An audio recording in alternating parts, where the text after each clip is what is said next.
Alright, let's tackle a classic problem involving diffraction gratings, which are fundamental tools in many areas of science and engineering. We're looking at sodium light incident on a grating with 12,000 lines per centimeter, and we want to find the angles at which its two distinct yellow lines, known as the D lines, will be observed in the first order. The wavelengths are 589.00 nanometers and 589.59 nanometers. This ability to separate light based on wavelength is crucial for applications like spectroscopy. Step 1. Visualizing the setup. First, let's visualize our setup. Imagine a light source, like a sodium lamp, emitting light that then passes through a diffraction grating. This grating is essentially a plate with many very fine, parallel slits. When light passes through these slits, it diffracts and interferes, creating a pattern of bright lines on a screen placed some distance away. For our diagram, we'd show the incident light hitting the grating, and then diffracted rays emerging at various angles, forming bright spots corresponding to different orders of diffraction. The key is understanding that for constructive interference, where we see these bright lines, the path difference between light waves from adjacent slits must be an integer multiple of the wavelength. Step 2. Identifying key variables and constants. Let's define our variables. D represents the spacing between the lines on the grating. Lambda is the wavelength of the light.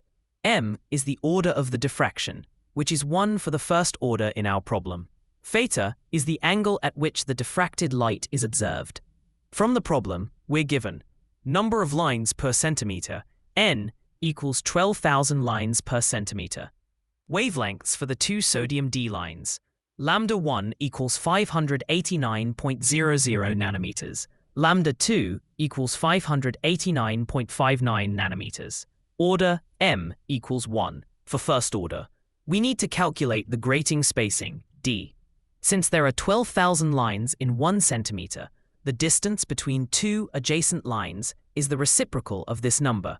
D equals 1 over N equals 1 over 12,000 lines per centimeter equals 8.33 times 10 to the minus 5 centimeters. To work in consistent SI units, let's convert this to meters. D equals 8.33 times 10 to the minus 5 centimeter times 1 meter over 100 centimeters equals 8.33 times 10 to the minus 7 meters. Now, let's convert the wavelengths from nanometers to meters. Lambda 1 equals 589.00 times 589.00 meters. Lambda 2 equals 589.59 times 589.59 meters.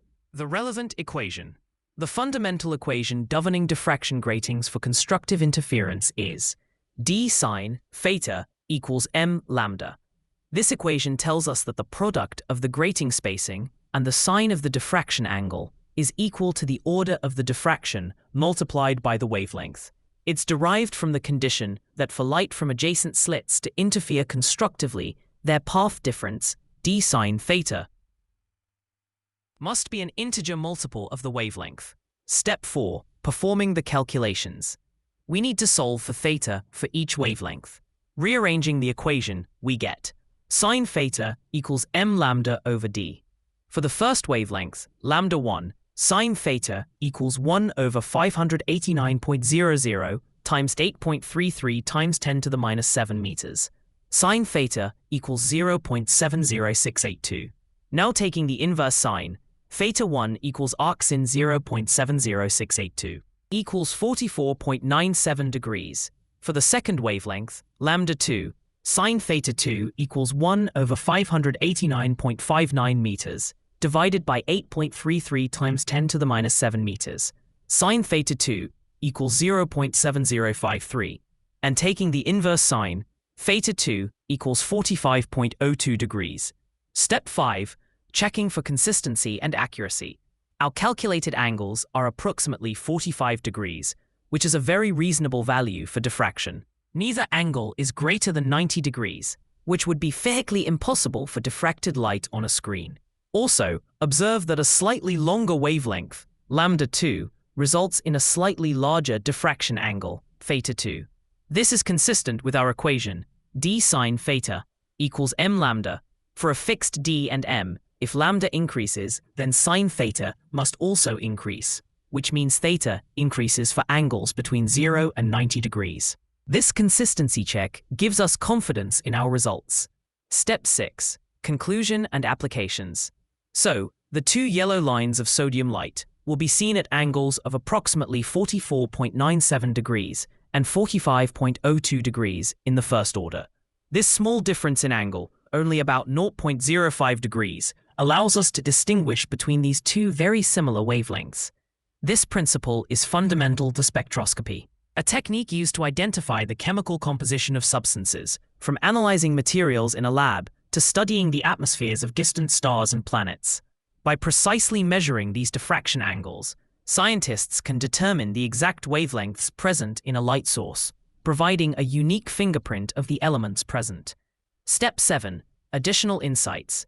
The ability to resolve these closely spaced lines depends critically on the grating's properties, specifically the number of lines and the total width of the grating.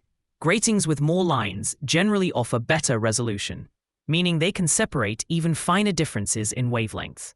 Also, while we only considered the first order, m equals 1, diffraction gratings produce multiple orders. Higher orders typically result in larger diffraction angles and can sometimes offer even greater separation between wavelengths.